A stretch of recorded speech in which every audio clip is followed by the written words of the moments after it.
नमस्कार। हर हर महादेव। सदगुरुदेव की अखंड, अनवरत, असीम, अकारण कृपा आप पर सदैव बरसती रहे। मित्रों, आज का वीडियो हम लोग एक ऐसे विषय पर लेने जा रहे हैं जो आध्यात्मिक जगत में आज भी बहुत ज़्यादा प्रचलित विषय माना जाता है और सभी लोग इसी विषय पर कूद पड़ते हैं, जिसे कहते हैं ध्यान।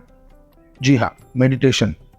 ध्यान क्या है, इसकी व्याख्या तो योग के ग्रंथ करते हैं, लेकिन आज लोग किसी भी विषय को लेकर ध्यान में उतर जाते हैं या ध्यान की बातें करते हैं, या ज्यादातर लोग तो यही कहते रहते हैं कि मैं ध्यान करता हूं, या कोई ध्यान सिखा रहे हैं बहुत से लोग।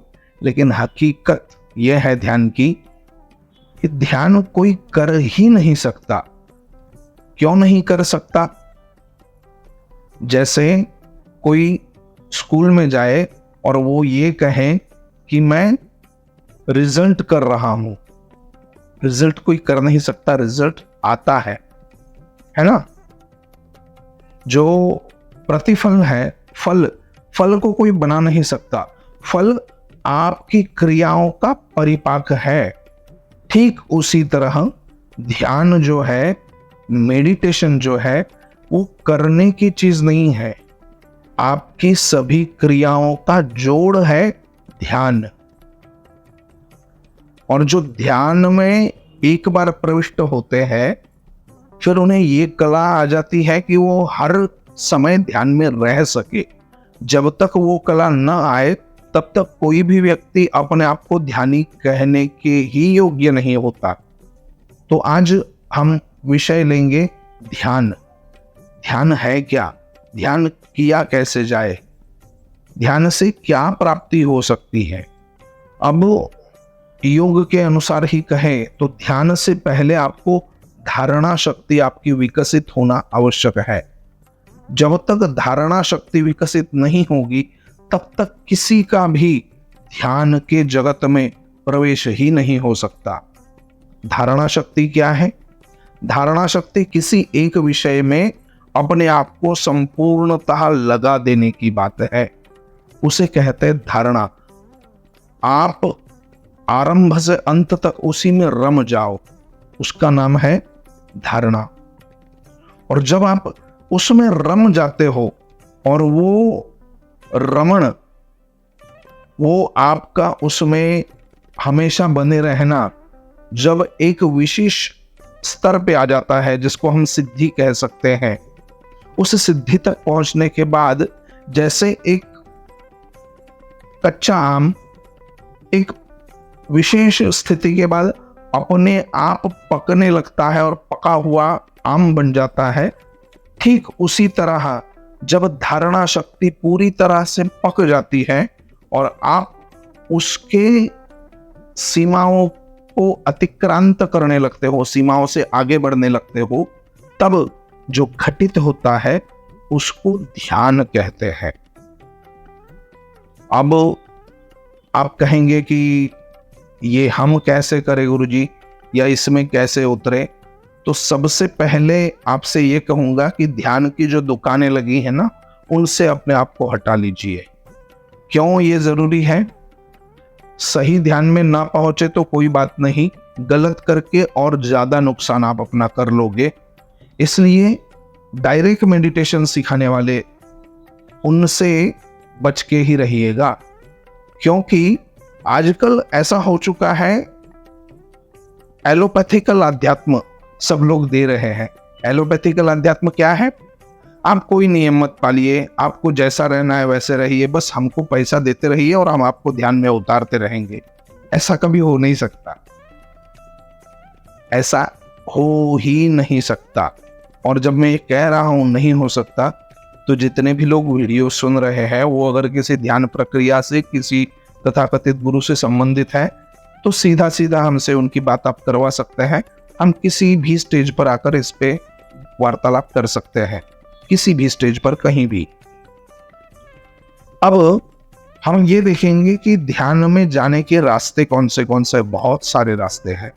भगवान आदि शिव ने अपने अनेक ग्रंथों में इसके बारे में अनेक प्रकार से वर्णन किया है, लेकिन अभी जो तथाकथित आध्यात्मिकता के मॉल बन चुके हैं, इनसे आप पहले बचिएगा। कुछ ना कर पाए ये ज्यादा बेहतर है गलत करने से। एक बड़े प्रसिद्ध संगीतकार की एक कहानी है। वो जब भी किसी को संगीत सीखने के लिए अपने पास स्वीकार करता था, माने उसके पास कोई आए संगीत पढ़ने के लिए, तो जो बिल्कुल सीखा हुआ नहीं है उससे वो जितनी फीस लेता था उससे दुगनी फीस उससे लिया करता था जो कुछ सीख के आया है। क्यों ऐसा? क्योंकि जो पहले सीखा है वो भुलाना पड़ता था उसको।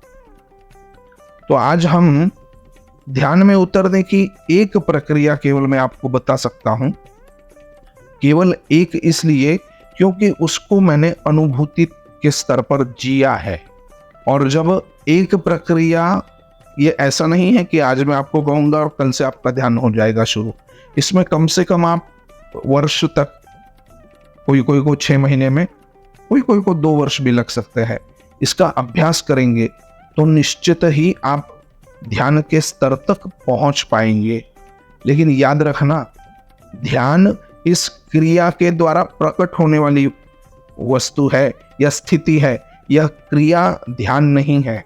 वह क्रिया क्या है? बहुत साधारण क्रिया है। आपके दादा परदादा माता पिता इसको करते आए हैं, आपको भी करने के लिए हमेशा बोला गया है, लेकिन आपने कभी इसके ऊपर ध्यान नहीं दिया। ध्यान नहीं दिया इसलिए ध्यान घटित भी नहीं हुआ।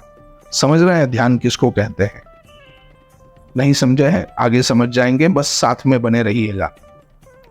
तो मैं जो क्रिया आपको दे रहा हूं उसका नाम है जप। जी हाँ, जप। आप कहेंगे गुरुजी आप तो हाथ में माला लेके बैठा देंगे। बैठना ही पड़ेगा, दूसरा रास्ता नहीं है। याद रखिएगा, यज्ञानाम जप यज्ञोस्मि। अन्य सभी प्रकार की क्रियाओं के लिए ऑप्शंस है, जप को कोई ऑप्शन नहीं।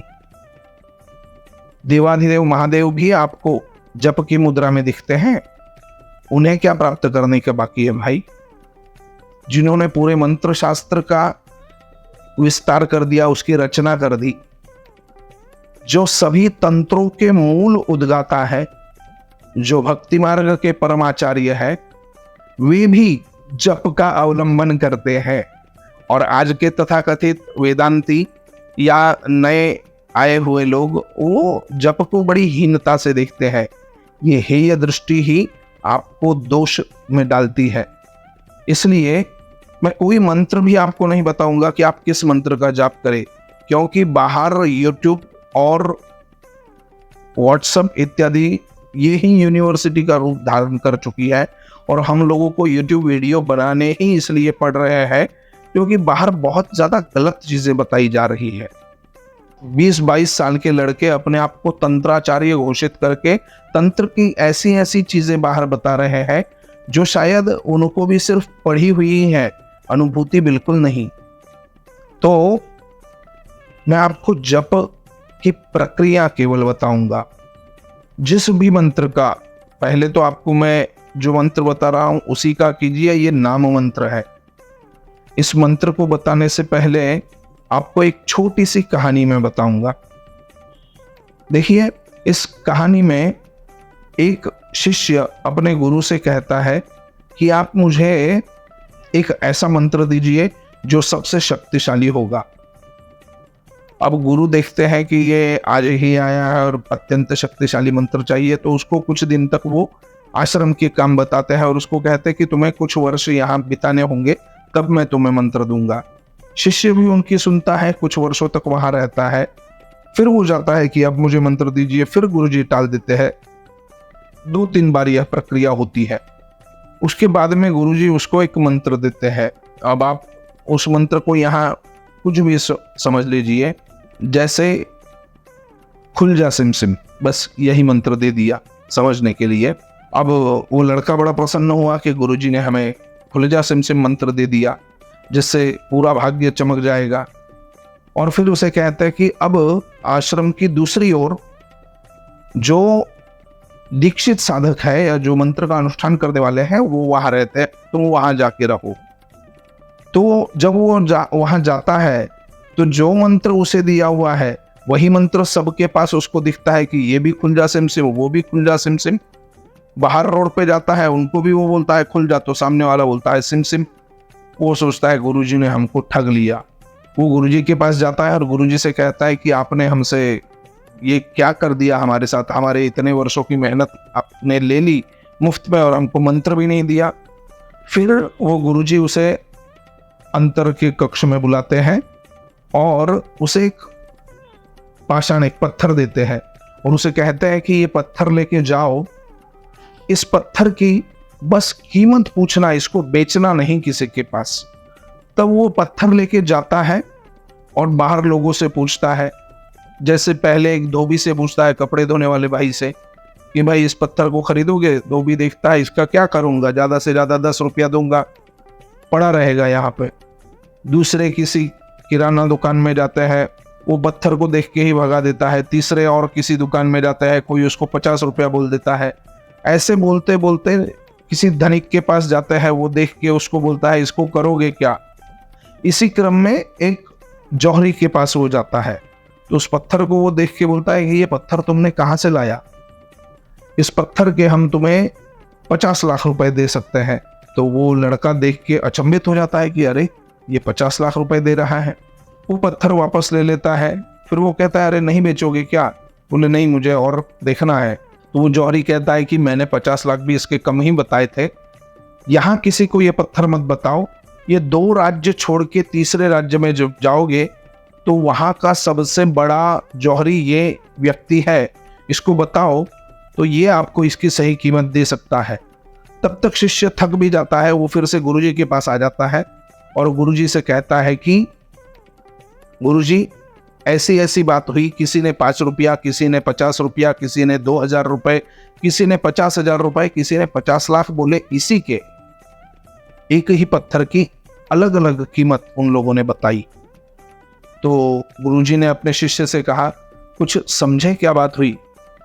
शिष्य बोला नहीं गुरुजी, नहीं समझ पाया, कृपया आप समझा दीजिए। तो गुरुजी ने बताया कि ये पत्थर तो एक ही है, लेकिन जो देखने वाला है उसकी आंखों में जो परख है, उस परख ने इस पत्थर के अलग अलग मोल आपको बताए। ये हीरा है, हीरा जिसके पहलू अभी पड़े नहीं है, जिसको अभी काट के तराशा नहीं गया है। इसीलिए उस जौहरी ने इसके 50 लाख रुपए देना स्वीकार किया और इससे भी अधिक कीमत इसकी मिल सकती है। तो मेरे कहने का तात्पर्य यही है, उन गुरुजी ने शिष्य को बताया कि जो मंत्र मैंने तुम्हें दिया है वो मंत्र ऐसा ही है, जो तुम उसके बारे में सोचोगे या जितना उसको महत्व दोगे उतनी ही ज्यादा उससे आपको प्राप्ति होगी। अतः मैं जो मंत्र आपको बता रहा हूं, जिसका आपको जप करना है, और ध्यान रखिएगा यही जप आपको सिद्धि भी प्रदान कर सकता है। यही जप भगवान अनंत बलवंत हनुमंत लाल जी ने जप किया तो सोने की लंका रावण की उन्होंने जला डाली।